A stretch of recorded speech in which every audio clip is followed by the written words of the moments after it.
국민의 세금으로 국가대표를 양성하고 또 국가를 대표하는 선수들을 막 세워서 모든 지원을 아끼지 않습니다.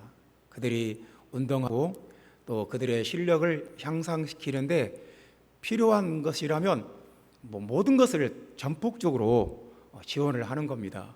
왜냐하면 중요한 국가의 국위를 선양할 수 있고 또 국가의 이미지를 개선할 수 있고 또 국가대표가 가서 잘하면 국민 전체가 활력을 얻고 기쁨을 얻고 또 자신감도 얻고 또 국민 전체가 그래 우리 한국 사람 할 수 있어 그런 도전도 받고 이런 동기부여가 돈으로 따질 수 없는 그런 그 혜택들이기 때문에 국가 전체에게 이익이 되기 때문에 우리는 국가대표를 굉장히 중요하게 생각하고 거기에 대한 모든 지원을 아끼지 않습니다.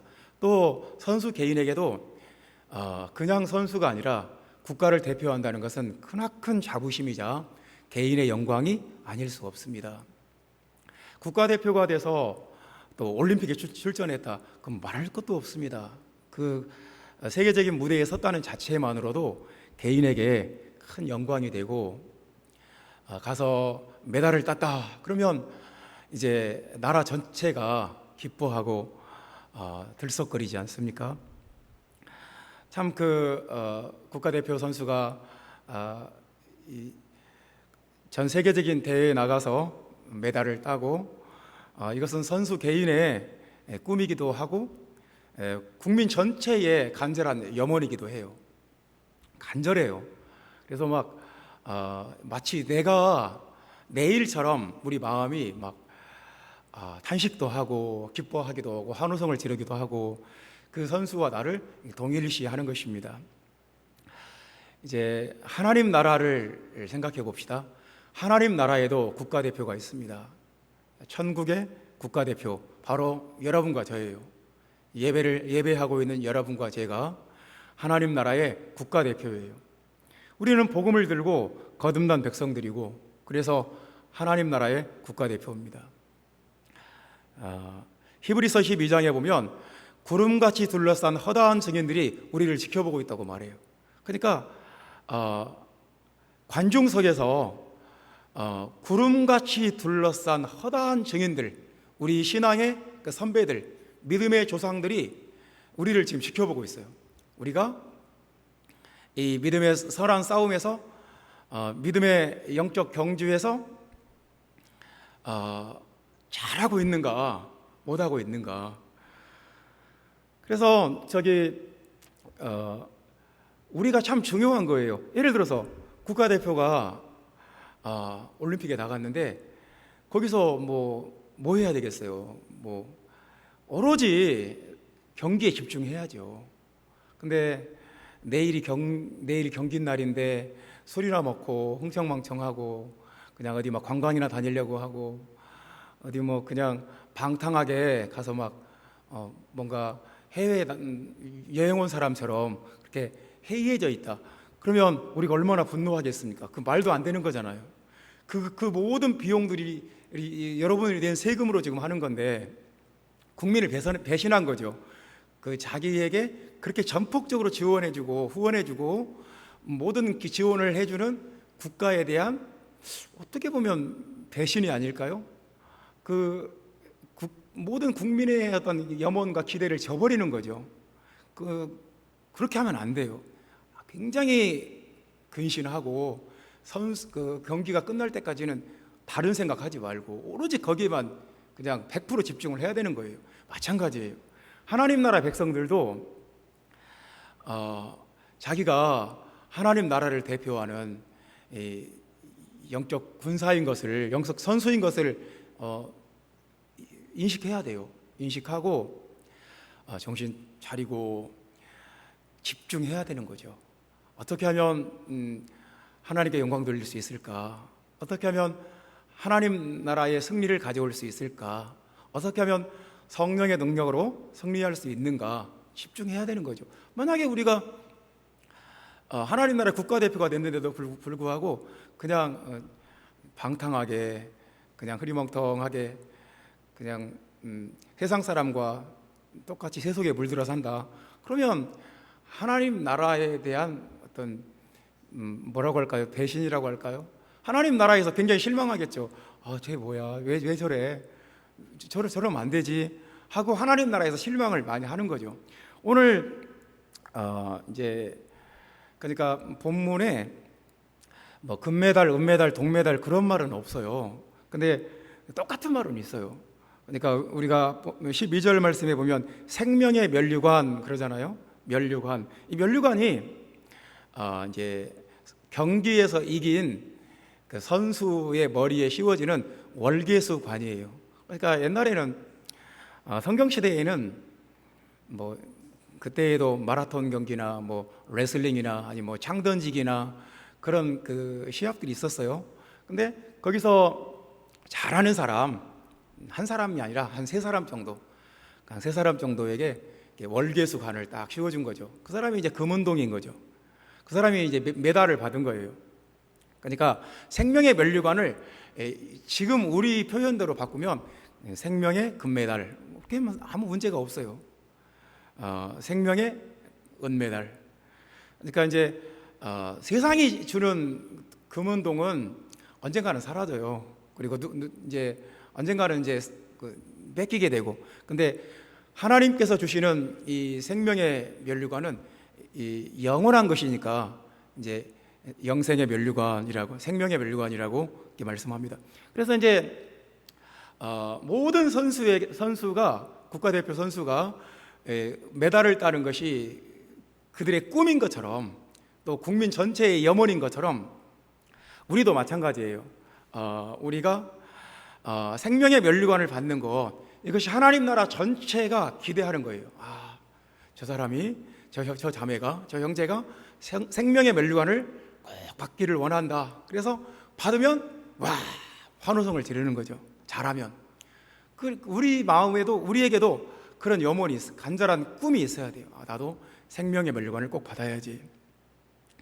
근데 이제 하나님 나라, 이제 우리가 이렇게 올림픽 국가대표에다가 우리를 이렇게 비유를 하면 이제 그러면 막 그렇게 막 어떤 막 이변이 일어나야 되고 막 불가능이 가능해져야 되고 막 그래야 메달을 따잖아요. 전 세계에서 제일 잘하는 사람들만 모였는데 거기서 메달 딴다는 게 쉬운 일이겠습니까? 그렇게 신앙생활이 힘들다는 건가? 그렇지 않아요. 또 이게 천국은 뭐냐면, 하나님 나라는 이런 거예요. 예수님이 죽으시고 장사되시고 부활하심으로써 다 이겨놨어요. 이제 뭐 승패는 끝나서 이미 결정됐어요. 이제 나는 후보 선수로 그 벤치에 앉아 있다가 다 이겨놓은 경기에 뛰어 들어가면 되는 거예요. 뛰어 들어가서 후보 선수예요. 주님이 다 이겨놨어요. 가서 이제 다 이겨놓은 경기에 들어가서 마무리만 하면 되는 거예요. 그래서 12절에도 보면 시련을 견디어낸 자, 그냥 견디어내기만 하면 생명의 면류관을 얻어요. 시험을 참는 자, 시련을 견디어낸 자. 그러니까 천국에서 메달권에 들어가는 거 아주 쉬워요.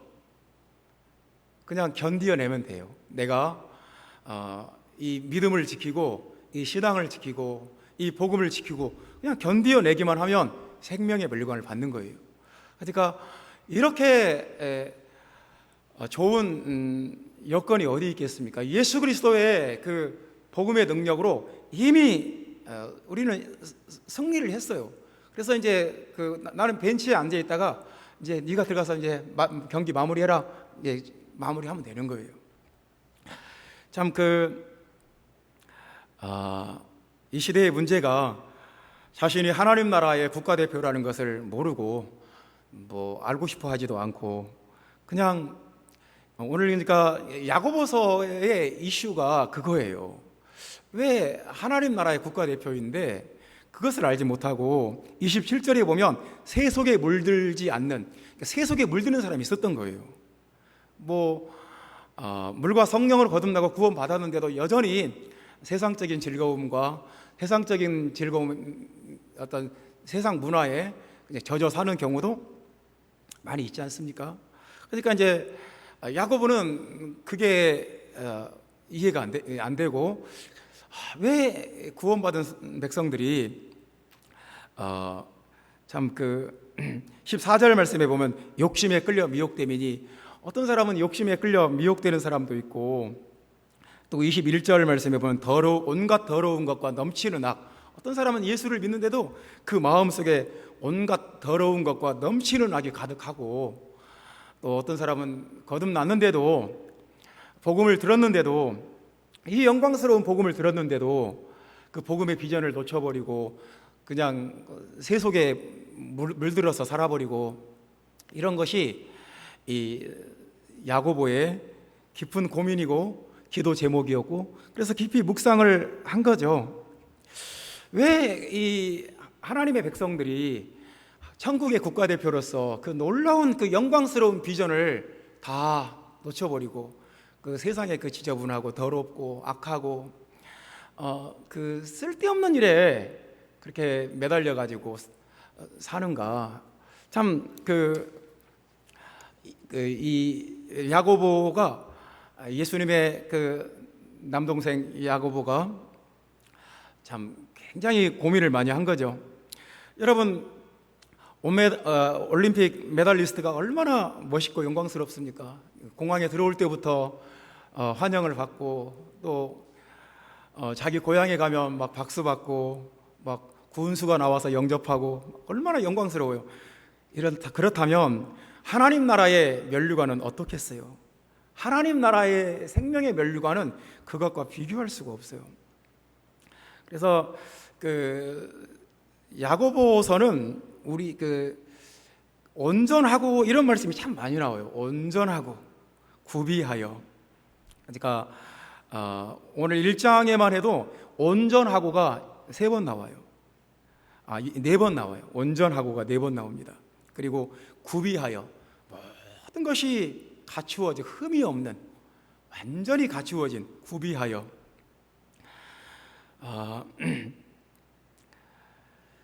이제 야고보서 본문의 1장은 어떤 말씀을 하냐면, 왜 그리스도인들이 그 생명의 면류관에 대한 그 비전을 놓쳐버리고 미혹되고 죄에 빠지고 세상에 물들고 세속적인 사람이 되는가? 그 원인을 찾아냈어요. 이 3가지 때문에 그리스도인들이 그 비전을 버리고 아주 한심한 삶을 살게 된다. 그래서 이제 원인을 찾은 거죠. 그 원인이 오늘 나와 있습니다. 그리스도 하나님 나라의 국가대표 그리스도인을 망치는 3가지 원인, 이런 이슈로 말씀을 같이 한번 찾아보겠습니다. 첫 번째, 그리스도인을 망치는 첫 번째 것은 뭐냐면 지혜가 부족하다는 것입니다. 지혜가 부족하다. 5절 말씀 봅시다.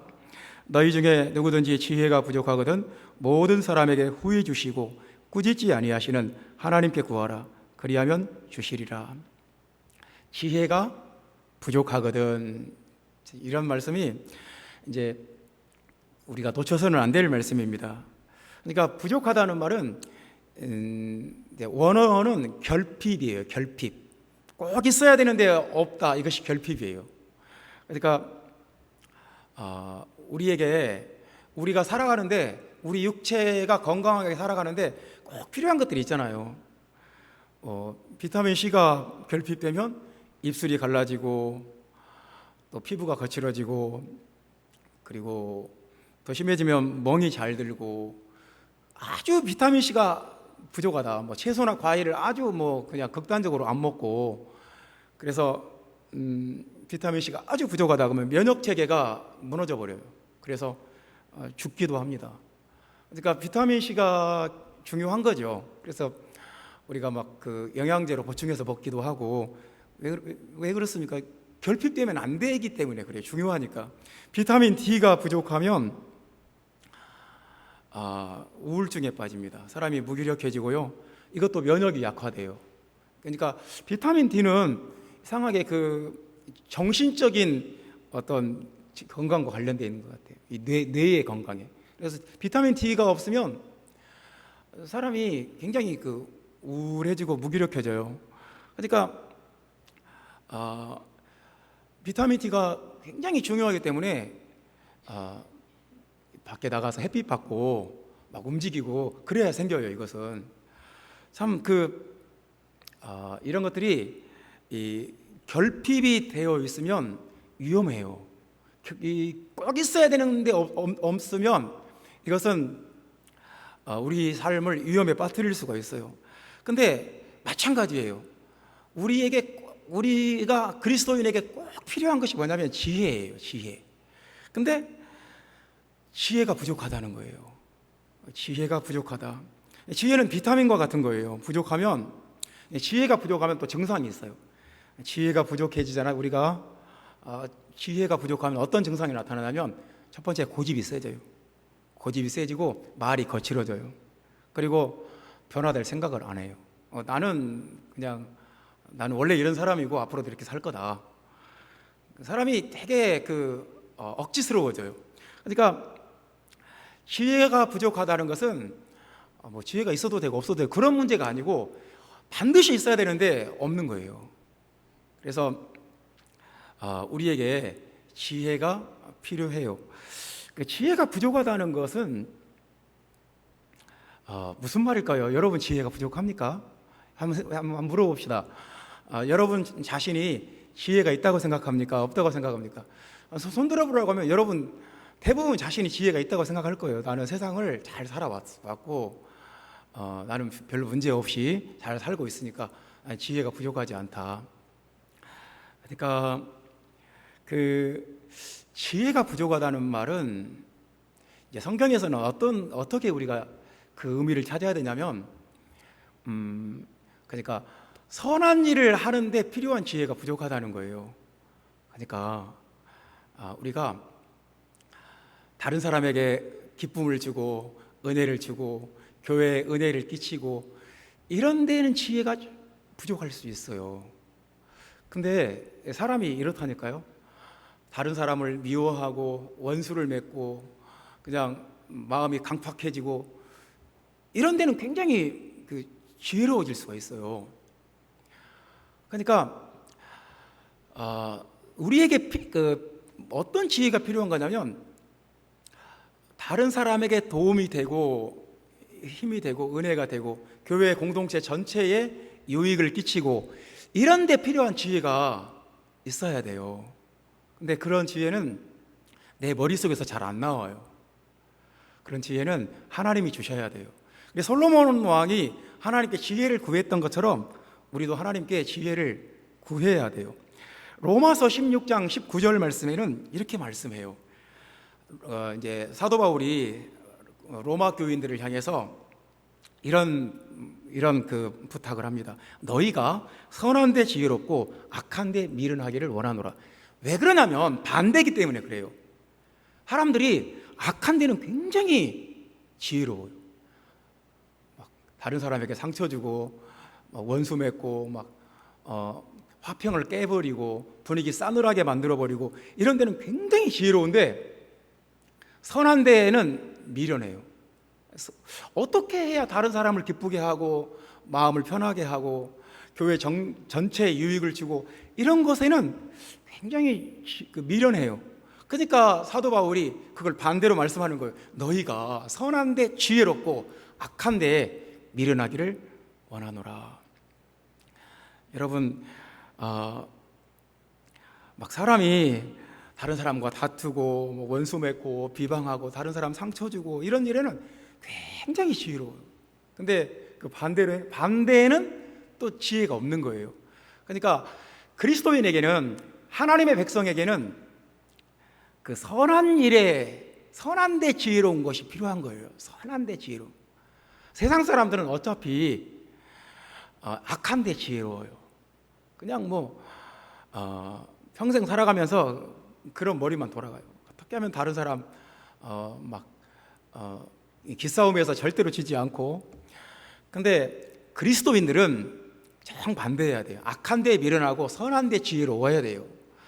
이런 지혜가 저와 여러분 안에 있기를 주님의 이름으로 축원합니다. 그러니까 이제 저는 평생 설교를 했어요. 20대부터 평생 설교를 한 것 같아요. 근데 일주일 중에 저에게 가장 어려운 일이 설교 준비예요. 왜? 나 이해가 안 돼요. 평생 했으면, 예를 들어서 야구 선수가 30년 동안 야구를 했다. 그러면 이제 누워서 떡 먹기 아닙니까? 그냥 땅 짚고 헤엄치기 아니에요? 근데 설교는 그게 안 돼요. 이게 설교 준비가 가장 어려워요. 생각을 해봤어요. 왜 이렇게 어려울까? 그러니까 설교가 어떤 지식을 전달하는 거면 쉬울 것 같아요. 예를 들어서 지혜라는 주제로 오늘 설교를 한다. 그러면 지혜와 관련된 모든 인터넷 자료를 막 검색을 해야 되고, 또 책을 찾고 주석을 보고 해서 프리젠테이션을 쫙 할 수 있을 것 같아요. 이 PPT 딱 펴가지고 프리젠테이션을 할 수 있을 것 같아요. 근데 설교는 어떤 지식 전달이 아니에요. 어떤 하나님 나라의 지혜를 같이 나누는 거예요. 그러다 보니까 매주 설교 준비가 보통 일이 아니에요. 그래서 이 단어와 단어 사이를 헤매고 문장과 문장 속에서 막 헤매요. 도대체 길이 안 보여요. 그럼 하나님께 구하는 수밖에 없어요. 하나님, 지혜를 주세요. 이 본문에서 우리가 받아야 될 어떤 통찰력과 본문에서 발견해야 될 어떤 그 인사이트를 주세요. 그래서 항상 설교 준비가 기도할 때 돼요. 이렇게 예배당에 내려와서 기도할 때 하나님이 어떤 딱 열어주시는 게 있어요. 그게 아니면 설교를 못 할 것 같아요. 그러니까 우리가 지혜를 얻는 두 가지 방법이, 본문에 보면 지혜를 얻는 두 가지 방법이 있어요. 첫 번째는 4절 말씀에 인내를 온전히 이루라. 그러면 지혜로워져요. 인내를 온전히 이루라. 사람이 여러 가지 것들을 경험하고 그 속에서 답답한 일, 마음에 안 드는 일, 싫은 일, 불편한 일, 이런 여러 가지 경험들을 하면서 억울한 일, 그런 것들을 다 참고 견디고 인내하다 보면 사람이 통찰력이 생기고 지혜가 생겨요. 그러니까 이게 첫 번째 방법입니다. 지혜를 얻는 첫 번째 방법. 두 번째 방법은 5절 말씀에는 하나님께 구하라 그랬어요. 모든 사람에게 후히 주시고 꾸짖지 아니하시는 하나님께 구하라. 그리하면 주시리라. 그러니까 하나님은 우리에게 지혜를 주시는 하나님이에요.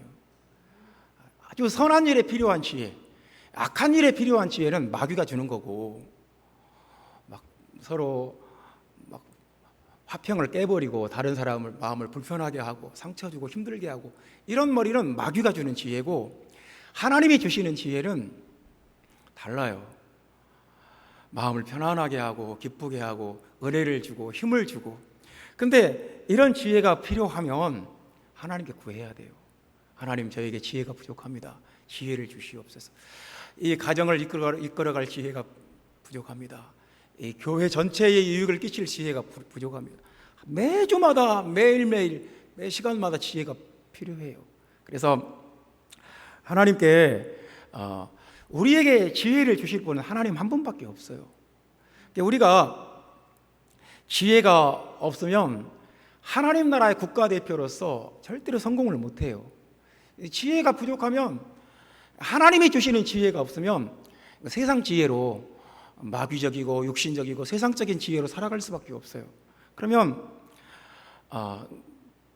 이제 능력이 안 나타나고 하나님 나라의 국가대표로서 이제 실력 발휘를 할 수가 없어요. 그냥 자기 스스로 무너지는 거예요. 그냥 다른 사람과 싸워서 무너지는 것이 아니라 자기 스스로가 무너져 버리는 거예요. 형제자매 여러분, 하나님 나라의 국가대표에게 반드시 필요한 것은 지혜예요. 지혜가 없으면 안 돼요. 마귀와 싸울 때도 지혜가 필요하고, 세상을 이기려고 해도 지혜가 필요하고, 나 자신을 능가하려고 해도 지혜가 필요해요. 지혜로운 사람, 하나님이 주시는 지혜로 살아가는 사람, 그 사람이 하나님 나라의 국가대표고, 그 사람이 물과 성령으로 거듭난 하나님의 백성들입니다. 바로 여러분이 되시기를 주님의 이름으로 축원합니다.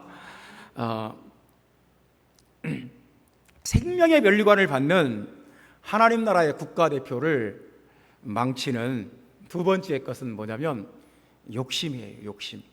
14절 말씀에 보면 욕심에 끌려 미혹된다 그랬으며, 욕심. 14절 말씀 다 같이 읽어봅시다. 오직 각 사람이 시험을 받는 것은 자기 욕심에 끌려 미혹됨이니.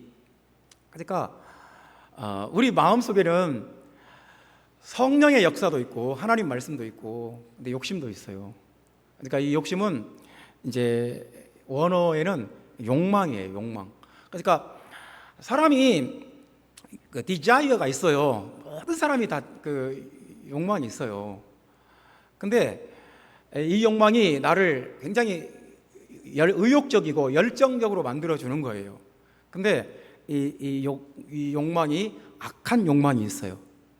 그러니까 자신을 파괴시키고 가족들에게 고통을 주고 교회 전체에 피해를 주는 그런 욕망이 있어요. 악한 욕망. 그러니까 이런 그 어리석은 욕망이죠. 근데 놀랍게도 우리 마음속에 이런 욕망이 존재해요. 근데 그런 욕망 자체가 있다는 것으로 위험하지는 않아요. 그냥 나에게 내 마음속에 이런 욕망들이 있구나. 구름처럼 떠다니는 거예요.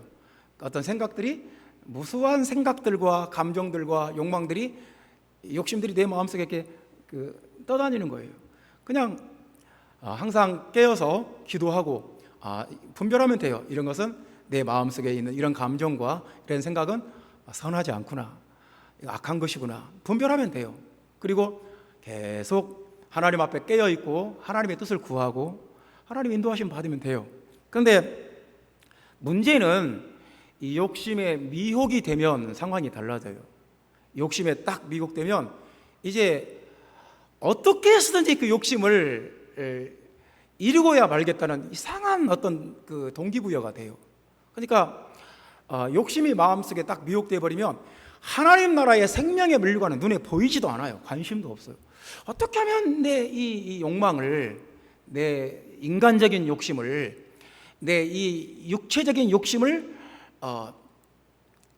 성취할까? 그게 그냥 완전히 사로잡혀요.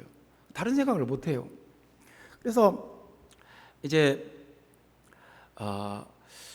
욕심이 어떤 그 단계를 통해서 우리를 파괴하냐면 15절 말씀 보면 욕심이 잉태를 해요. 그러니까 이 여자의 몸속에 아기가 수정돼서 착상을 딱 하는 것처럼 잉태가 된다는 거예요. 그러니까 욕심이 무서운 것은 뭐냐면 그 자체의 생명을 가져요. 그러니까 욕심이 아무것도 아니거든요. 그냥 이것이 악한 욕심이구나, 내가 이것을 끊는다, 물러가라 하면 사라지는 거예요. 아무것도 아니에요. 근데 그것이 내 마음 안에 딱 잉태가 됐을 때는 상황이 달라져요. 그러면 욕심 자체가 그 자체의 생명력을 갖게 돼요. 그래서 이것이 나도 모르는 사이에 거기서 자라나고 죄의 형태로 태어나고 이것이 장성해지면 결국 나를 죽여요. 그 태어난 그 욕심이 나를 죽여요. 그러니까 얼마나 무서운 거예요. 그러니까 아무것도 아닌 그 생각 하나가, 아무것도 아닌 그 느낌이나 감정 하나가, 이것이 그냥 그 바람으로 훅 불면 사라지고 없어질 거예요. 그런데 이것이 내 마음속에 잉태가 되고 내 마음속에서 자라나기 시작하고 이것이 어떤 행동의 결과를 가져오기 시작하면 상황은 달라요. 그때부터는 내가 죄를 통제를 못해요. 그 죄가 나를 통제해요. 그리고 그 죄가 결국은 나를 죽게 만들어요. 그래서 그렇게까지 되지 않도록 항상 끊어야 돼요. 그래서 이제 그리스도인의 마음속에는 두 가지가 있어요. 21절 말씀에 보면 그러므로 모든 더러운 것과 넘치는 악을 내버리고 너희 영혼을 능히 구원할 바 마음에 심어진 말씀을 온유함으로 받으라. 잘 보세요. 하나는 어떤 것은 내버리고 이렇게 말했어요. 내버리고. 하나는 받으라 이렇게 말씀했어요. 우리가 매주일마다 집에 있는 쓰레기 버리잖아요. 매주마다 집에 있는 음식 쓰레기 나오면 버리잖아요. 안 버리고 쌓아두면 어떻게 되겠어요? 마찬가지예요. 사람 마음속에도 온갖 더러운 것과 넘치는 악이 있어요. 악이 넘쳐나요. 그래서 항상 기도해야 돼요. 그리고 그것을 내버려야 돼요. 자꾸 그것을 붙잡고 있지 말고 그 악한 생각을, 그 악한 욕망을, 그 욕심을 붙잡고 있지 말고 내버려야 돼요. 내버리고 하나님 말씀을 받아야 돼요. 하나님 말씀을 받아들여야 돼요. 이게 반대로 되면 이제 하나님 나라 국가대표로서 이제 실패하는 거죠. 이 자신의 욕망을 소중히 생각해서 그것이 자기를 죽이는 욕망인지도 모르고 그것을 놓치질 않는 거예요. 붙잡고 있는 거예요. 나는 이 욕심만큼은, 이 돈에 대한 욕심만큼은 나는 못 놓친다. 나는 성공하고 싶은 이 욕심, 세상에서 유명해지고 싶은 이 욕심만큼은 내가 포기 못한다. 그러면 이제 그것으로 인해서 망하는 거예요. 그러니까 우리가 무엇을 내버리고 무엇을 받아들여야 되는지 우리가 분별을 해야 돼요. 하나님의 말씀을 받아들인다는 거, 복음의 능력을 받아들인다는 거. 그러니까 결국은 우리가 내 마음에 있는 욕심을 이기는 유일한 것이 복음의 말씀이에요. 복음의 말씀을, 하나님의 말씀을 받아들이면 말씀은 우리를 굉장히 정신 차리게 만들고 굉장히 똑똑하게 만들어요. 하나님의 말씀을 딱 마음속에 받아들이잖아요. 그러면 우리가 굉장히 지혜롭고 똑똑한 사람이 돼서 이거 한심한 건데, 이거 굉장히 무익하고, 이거 아무 나한테 도움도 안 되는 건데, 이거 필요 없는 건데 그냥 내버려요. 그 쓰레기 더미를 붙잡고 있지 않아요. 근데 하나님의 말씀이 없으면, 말씀을 깨닫지 않으면 굉장히 무지몽매해져 가지고 내 인생에 이것이 유일한 내 즐거움인데 나 이것을 포기하고 살 수 없는데, 이렇게 돼버려요. 사랑하는 형제자매 여러분, 하나님의 말씀을, 복음의 말씀을 온유함으로 받는다고 그랬어요. 이 온유함은 겸손함으로 받는 거예요. 그러니까 하나님의 말씀을 받을 때 우리가 굉장히 좀 까칠하게, 아주 그냥 성경은 그렇게 말했지만 내가 꼭 성경대로 해야 될 이유가 있나? 나는 나대로 내 생각이 있고 내 주관이 있고 내 관점이 있는데, 이러면 하나님의 말씀을 그런 태도로는 받을 수가 없어요. 하나님의 말씀은 너무너무 귀한 거예요. 그래서 온유함으로 받아야 돼요. 온유함은 뭐냐면 겸손함이에요. 겸손함으로 이 깨달음을, 이 지혜를, 이 말씀을 내게 주신 하나님 너무너무 감사합니다 하고 받아야 되지 않을까요? 하나님의 말씀을 받아들이면 악이 사라지고 욕심이 깨져요. 끊어져요. 내가 하나님의 말씀을 버리면 내 마음속에서 욕심이 강력해져요. 그래서 내가 이 욕심을 통제할 수가 없어요. 모든 더러운 것과 넘치는 악을 내버리게 만드는 능력 자체가 하나님의 말씀이고 복음의 능력이에요. 그래서 하나님 나라의 국가대표인 저와 여러분은 항상 말씀에 대한 갈급함이 있어야 돼요. 말씀을 원합니다. 깨닫기를 원합니다. 듣기를 원합니다. 복음을 더 깊이 알기를 원합니다. 이런 그 간절함이 있어야 돼요. 그렇지 않으면 하나님 나라의 국가대표의 생명의 물건을 받을 수가 없어요. 어떻게 메달을 따겠어요? 이제 세 번째 말씀입니다. 하나님의 국가대표를 망치는 세 번째 것은 헛것이라는 단어입니다. 헛것. 26절 말씀 봅시다. 26절 말씀 다 같이 읽어봅시다. 누구든지 스스로 경건하다 생각하며 자기 혀를 재갈 물리지 아니하고 자기 마음을 속이면 이 사람의 경건은 헛것이다. 그러니까 헛것이라는 말은요, 쓸모없는 것, 무익한 것, 위선자, 우상숭배, 그런 맥락에 쓰인 말이에요. 그러니까 이제 우상숭배는 헛것이다. 그 우상이 눈으로 보기를 하냐, 귀로 듣기를 하냐, 입으로 말을 하냐, 손을 움직일 수 있냐, 자기 혼자 걸어갈 수가 있냐, 그 아무것도 아닌 그 나무나 돌이나 거기다가 복 달라고 보호해 달라고 비는 것이 헛것이다. 그게 이제 헛것이라는 말이 이제 그런 영적인 상황에 쓰인 말이에요. 영적인 상황. 그러니까 텅 비었다는 말은 이제 헛것이라는 말은 그 말이에요. 텅 비었다. 그 사람의 속이 텅 비어 있다. 그러니까 이제 사람이 자기 속이 텅 비어 있으면 그것을 드러내지 않기 위해서 자꾸 위선적인 행동을 하고 자꾸 아닌 것처럼 행동을 하는 거예요. 그러니까 이제 사람이 자신의 마음이 공허하고 텅 비어 있고, 교회 가도 교회 생활이 그냥 허무하고 교회 생활이 뻔하고 텅 비어서 그래요. 이게 교회 안에 뭔가가 텅 비어 있으면 교회 와서도 뭔가가 없는 것 같아요. 이게 하여튼 그게 뭔지는 모르겠는데 교회 와도 그냥 예배도 뻔하고 뭐 공허하고, 예배 드리고 집에 가도 마음속에 공허하고 없어요. 그러니까 여러분 마음도 텅 비면 헛것이 되면 안 되고, 교회도 헛것이 되면 안 돼요. 교회도 뭔가가 없으면, 그게 뭔지는 모르겠는데 그게 없으면 텅 빈 것 같아요. 예배 드릴 때도 아무 감동도 없고, 예배 끝나고 집에 가면서도 내가 오늘 뭐 하고 왔지? 아무런 느낌도 감동도, 그게 텅 빈 거예요. 헛것이에요. 그래서 하나님 나라의 국가대표, 생명의 면류관을 받는 하나님의 백성들에게 필요한 것은 충만함이에요. 충만함.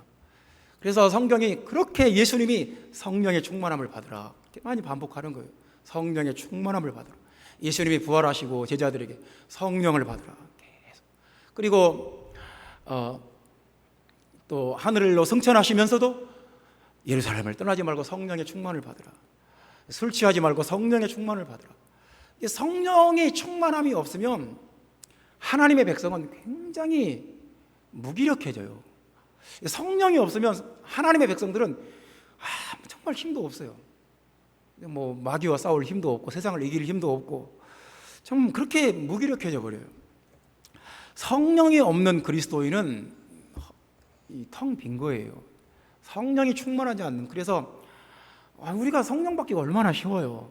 기도하세요. 기도하고 묵상하고 주님의 임재 가운데 들어가고, 우리가 언제나 어디서나 어떤 장소에서나 성령 충만 받을 수 있어요. 주님의 임재 가운데 들어갈 수 있어요. 왜 그걸 안 한다는 게 말이 됩니까? 안 하는 게 이상하죠. 해야죠. 성령의 충만함을 받아야 돼요.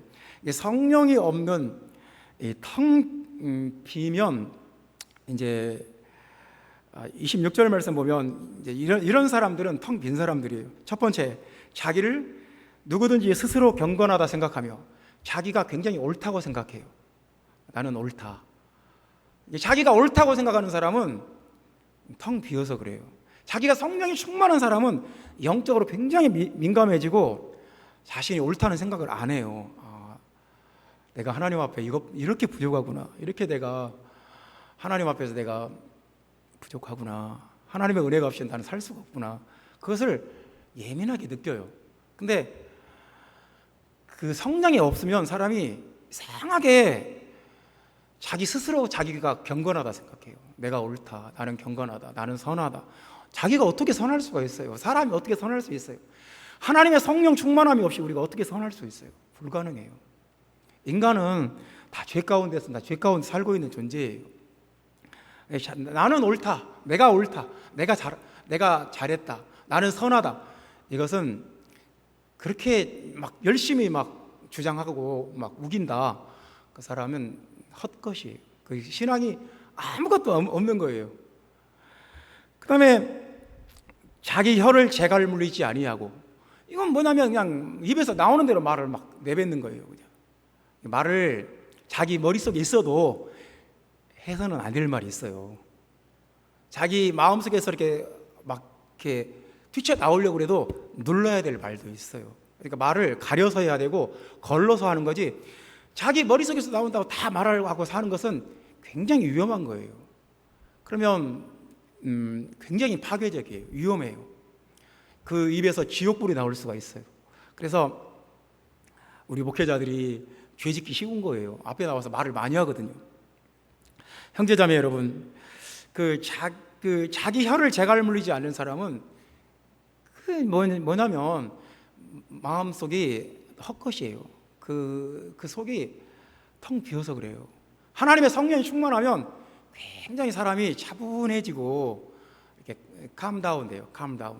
이렇게 차분해지고 생각이 깊어져요. 막 말이 많고 시끄러워지질 않아요. 빈수레가 요란한 거죠. 그러니까 그 하나님의 성령이 없으면 우리는 참 시끄러운 사람이 되고 아주 말 많은 사람이 되고 아주 피곤한 사람이 되어버려요. 하나님의 성령이 없으면 자기 마음을 속인다고 그랬어요. 자기 마음을 속인다. 그러니까 이제 남을 속이는 것으로 부족해서 자기 자신도 속여요. 그러니까 얼마나 이게 비참하고 위험한 사람이겠습니까? 자기를 속인다는 말이 위선자의 최고 단계예요. 위선자가 된다는 거예요. 그러니까 우리가 하나님 나라의 국가대표로서 우리가 이 생명의 면류관을 받는 아주 쉬운 방법이 있어요. 성령 충만하면 돼요. 성령 충만하고 하나님의 임재 속에 들어가면 뭐 그냥 가만히 있어도 저절로 돼요. 그러니까 내가 말을 많이 안 하고 내가 나를 스스로 옳다고 안 해도 성령 충만함 속에 하나님의 임재 속에 가만히 있으면 하나님의 영이 저절로 역사를 해요. 저절로. 내가 막 뭔가를 주장을 하고 막 설득을 하고 우기지 않아도 하나님의 영이 그냥 알아서 역사를 다 하고 있는 거예요. 그러니까 중요한 것은 내가 성령 충만해져 있으면 되는 거예요. 그러면 그게 성공의 길이고 승리의 비법이에요. 성령의 충만함을 받아야 돼요. 우리가 매일 우리의 핸드폰을 충전하는 것처럼 하나님의 성령이 계속 채워져야 돼요. 밤새도록 매 순간순간 하나님의 성령의 임재 속에 들어가는 아름다운 교회 형제자매 여러분 됩시다. 성령이 없으면 우리는 텅 빈 거예요. 헛것이에요. 기름이 떨어져 버린 거예요. 마귀를 대적할 수도 없고 세상을 이길 수도 없고 좀 쓸모없게 되어버려요. 우리가 성령을 받는다는 것이 얼마나 이게 기쁘고 귀하고 감사한 일입니까? 구약 때는 이런 게 없었어요. 근데 지금은 우리가 성령을 충만히 받는 시대예요. 안 받을 이유가 없어요. 여러분 성령 충만을 받으시기를 바랍니다. 기도할 때 방언으로 말하시기 바랍니다. 하나님의 임재 속에 기뻐하고 마음에 큰 평안과 위로가 차고 넘치시기를 바랍니다. 참 하나님의 국가대표를 망치는 세 가지, 하나님의 국가대표 생명의 면류관을 놓쳐버리는 참 그 말도 안 되는 상황이 벌어지는 그 세 가지 원인이 첫 번째는 지혜가 부족하면 그렇다는 것입니다. 여러분들에게 성령의 지혜가 있기를 바랍니다. 하나님 나라의 지혜가 있기를 바랍니다. 욕심이 잉태되면 그렇다는 거예요. 그래서 욕심이 내 마음속에 잉태되지 않도록 하나님의 말씀이 여러분 안에 역사하기를 바랍니다. 하나님의 말씀이 여러분의 안에 뿌려져서 30배, 100배, 60배, 30배의 결실을 맺기를 바랍니다. 우리가 성령이 없으면 우리가 하나님 나라의 생명의 면류관을 받지 못한다는 거예요. 얼마나 아쉬운 일입니까? 성령만 받으면 되는데 성령 충만 받으시기를 예수의 이름으로 축원합니다. 기도하겠습니다.